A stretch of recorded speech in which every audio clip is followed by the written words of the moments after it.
Hi guys, it's me.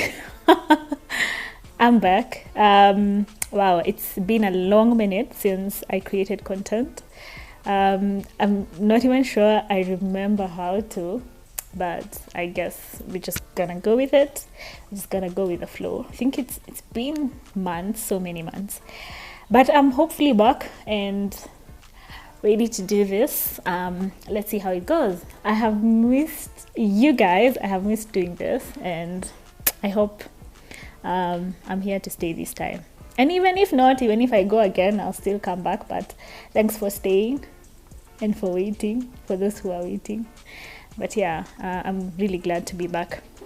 So without a lot of explaining to do, there's something I've been wanting to talk about for a really long time.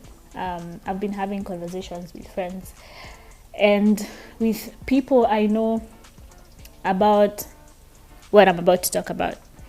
And it's something I have never actually really faced until recently. And I think that's why I decided perhaps it's a good thing to start or to bring back the channel on.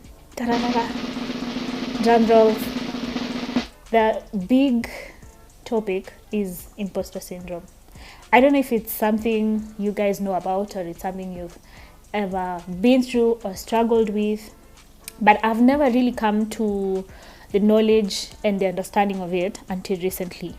I was working on a certain project, and for some reason, it's something I'm really good at, yeah, for sure, but for some reason I started feeling like I couldn't do it very well.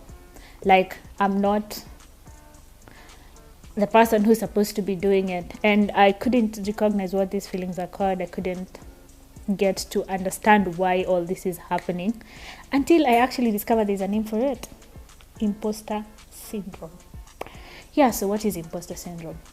It's just as the name suggests, or the name says, is that feeling of feeling inadequate, not enough, feeling like, yeah, you're an imposter. You're feeling like you don't belong where you are. Could be in a certain space, could be at work, could be perhaps a position you have and you feel like you're not qualified enough to be there.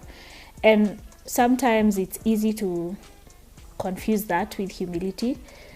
It's different with humility, because humility, I feel like humility comes from a place where you feel, or you've done an accurate evaluation of your strengths versus the situation that's at hand. But imposter syndrome is more about, it's one, inaccurate, and two, it's not even about the situation. It's not about how difficult the situation, the place you're at is. It's more about you. It's more about you feeling that you're not qualified to do that thing. You're inadequate. You're not the best person who's supposed to be there. And you're feeling like a fraud. Mind you, you could actually be really, really, really good at that thing. Yeah, you could be probably the best. And funny enough, after talking to a few people, I've realized some people actually feel like an imposter even in the middle of success. Like you've done something so good, so well, you're the top, but you still feel like you don't belong. You still feel like an imposter. I don't know if that's something you've ever felt. Others feel it when you're right in the middle of failure. You're wondering, what am I doing here? You know, what am I even telling people? Yeah, ni stories za jaba. Ni stories za jaba. Oh, I know what I'm doing. Yeah, so it's different for different people. Sometimes you could be at the height of success. Other times you could be in the middle of a storm, or you could be, you know, at the bottom pits, but you're still feeling like what you're telling us is something that makes no sense. So it's not about the situation. It's not about how hard or difficult the situation is, but it's about yourself. It focuses on you feeling less, feeling like a fraud, feeling, even when we look at, for example, let's say you've been successful at something, you've done something really, really well, but the success can be seen outside, but yourself, you're not feeling it internally. And even if you're feeling it, it doesn't feel real. Yeah.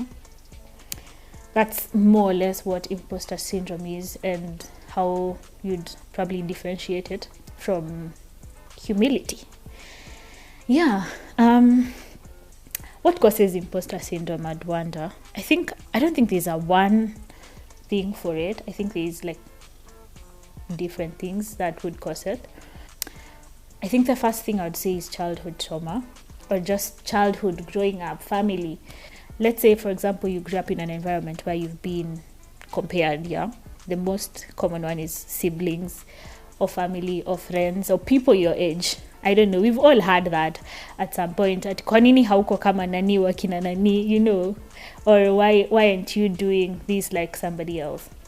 So if such words are constantly told to you, you tend to be very self-critical and very conscious of everything you're doing, because you want to please, you want to be like person A, B, C, D, or you want to, measure up to something. So constant comparison, constant criticism, I think it's something that can cause imposter syndrome, especially if such traumas are not checked when you grow up. Like if you don't check up on them, or even if you're not aware of them, that is something that could cause you to constantly feel like you don't belong somewhere. The other thing I'd say, which ties up to the first one, is comparison. Sometimes it's from other people, but even from yourself. When you keep comparing yourself to people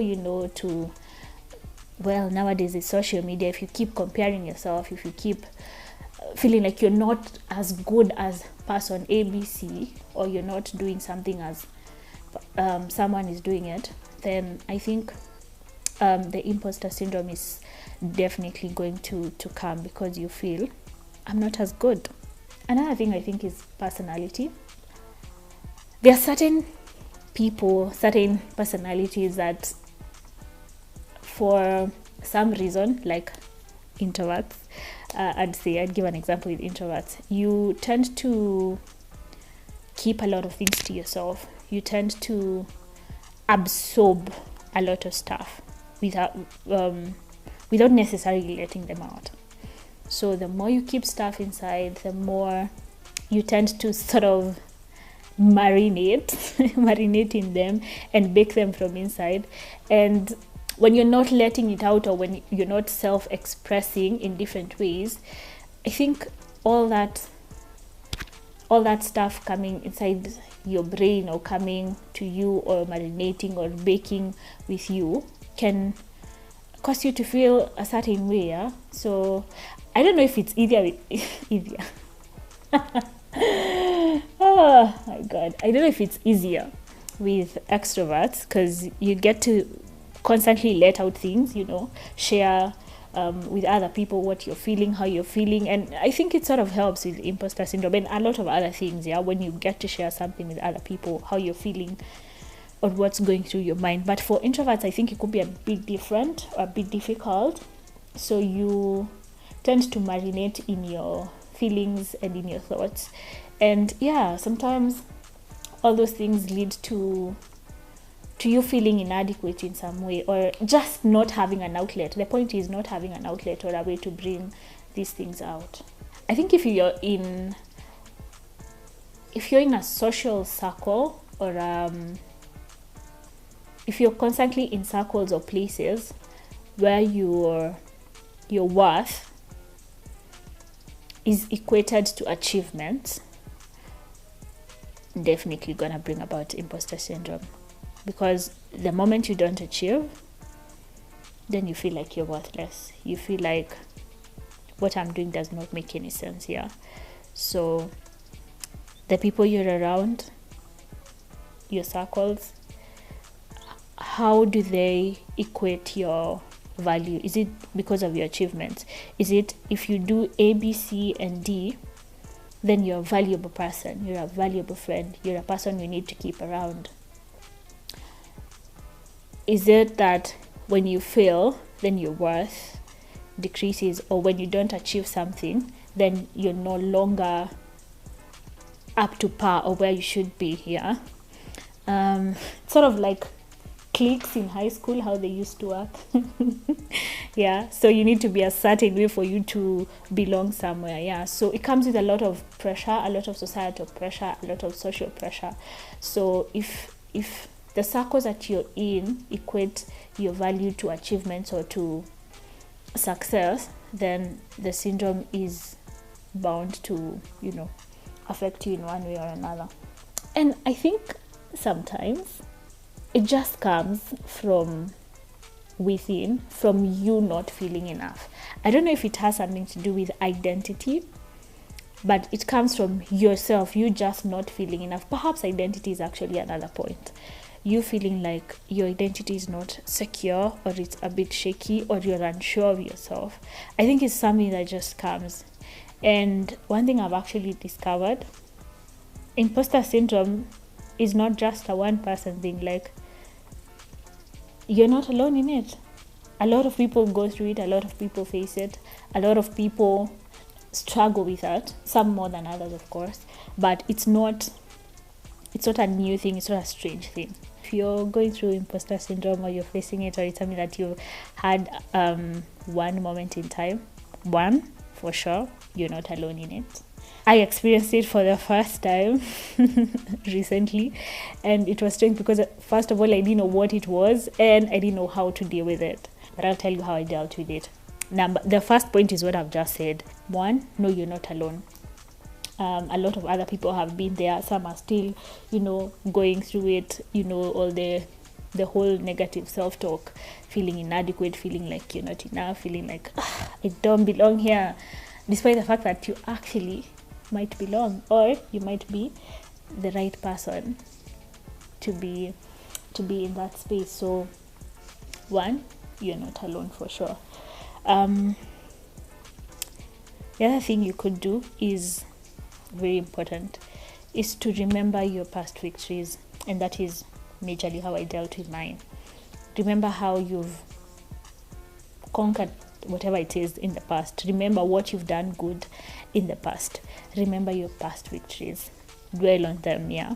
Remember at some point I worked through this, or I did something good. So remember your past victories. Marinate in them. Dwell in them for a while. And it's good to celebrate yourself, because sometimes I think we are so focused on big things that we forget the small things. So remember your past victories. Remember your strengths that have helped you in the past in such a situation. The other thing I'd say is note when this feeling comes. Yeah, I had earlier said that sometimes people get them at different times. Some people get them when you're on top of the ladder, other times when you're down below. So note when it comes to you, note when you get these feelings of feeling like an imposter. Then when you know when it comes, or when you identify the time that it comes to you, I think it's easier to be able to predict and to be able to know how to deal with it even beforehand, or even if it comes, it doesn't catch you by surprise, because this syndrome is likely to catch me at point ABC. The other thing I'd say is talk to someone. Find someone to talk to. Could be a friend, a group of friends, a circle of friends, a therapist. I don't know. Perhaps a therapist. But yeah, find someone to talk to. Could be a family friend, someone who loves you, someone who has your back, someone who will help you through it, someone who will hold your hand. Yeah, find someone to talk to. It's always good to have a community, to have support that you can do life with. It's really, really an amazing and important thing to get people that you can do life together with. So find someone to talk to, find people. And if you don't have friends you can talk to, then you can probably find a therapist or a counselor, someone that you can talk to. Get a community to do life with. Also, a mentor is someone who could really help, especially if you're feeling some type of way perhaps about your career, or you're feeling stuck, or you're feeling like you don't belong in terms of growth of career, or even just life. Find a mentor, someone who's probably been there, done that, and they can offer a helping hand and a guiding hand to help you through it. And the other thing I'd say, rely on God's grace. And I think this is key for believers and Christians. Rely on God's grace. I think sometimes we focus too much on ourselves, focus too much on our imperfections, focus too much on how we're not doing things right. And at the end of the day, you're not perfect after all, yeah? You're an imperfect being. But thankfully, God is perfect. And I think it's in our scripture says it's in our weaknesses that his strength is made manifest. So it's okay to not be perfect. It's okay to have a flaw. It's okay to, be weak, because if you are not, then how would you get to know and to experience his perfection, his goodness covering over you, yeah? So yeah, rely on God's grace. Let him cover you, let him fill you with his love and goodness, and get to actually talk to him about what you're feeling. I think he understands, I think he knows, and our feelings and our thoughts are not so withdrawn from him. They're not so small, they're not so big for him. Yeah, he knows, he gets it, he understands. Talk to him and rely on his strength and on his grace to help you through the syndrome, to help you overcome that and anything else. I think that's all I'm gonna talk about today for imposter syndrome. If you have something to add, you can add down below. You can add it in the comment section, and yeah, let me know what you think about imposter syndrome. Anything I've left out, anything I have added sugar and spice to. Yeah, just let me know what you think. Thank you. This has been amazing. Good. It's a good start. Hoping to do this some more and to stick around. Goodbye.